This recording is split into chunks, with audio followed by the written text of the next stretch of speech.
A long time ago, when small villages came together under one leader, the Ojiso, meaning King of the Skies.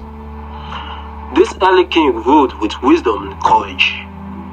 But not until the rise of the Oba dynasty that Benin truly became a force to reckon with.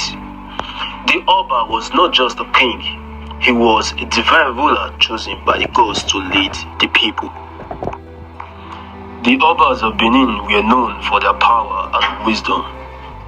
They built a kingdom filled with marvels, roads that connected distant lands, and markets that boasted traders from far as Europe and Arabia, and walls so tall and strong that they were said to be one of the greatest architectural wonders of the ancient world.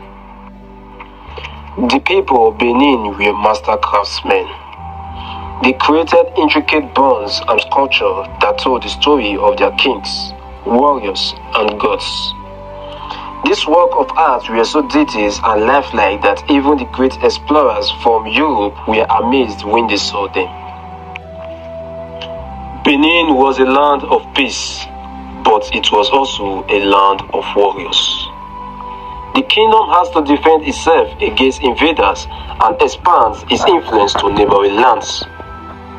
The warriors of Benin were fierce and disciplined, wearing armors made of leather and carrying spears and swords. One of the most famous battles in Benin's history was against the neighboring kingdom of Ife. The two kingdoms had a long-standing issue, but under Oba Ewari, Benin emerged victorious. This victory was not just about land, it was about pride and survival of their culture. But the greatest challenge in Africa came centuries later when foreign power began to encroach the African lands. In 1897, the British invaded Benin in what is now known as the Benin Expedition of 1897. Despite their bravery, the warriors of Benin could not match the British firepower. The city was burnt, the Oba was exiled, and many treasures were stolen. The British soldiers marched to Benin with powerful weapons.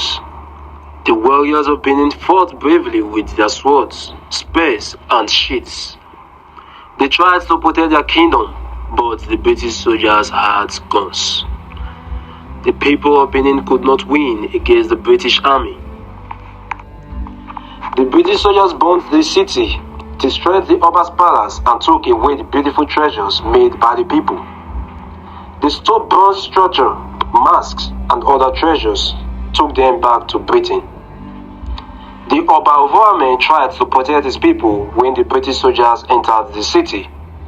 He escaped into the forest with some of his loyal followers. For many days he hid, hoping for a way to save his kingdom. But the British soldiers searched for him everywhere. Finally, Oba Ovonramwen decided to surrender to protect his people from more sufferings.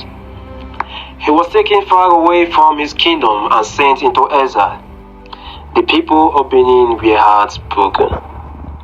Even though the kingdom of Benin fell, its story did not end. The people of Benin kept their culture alive.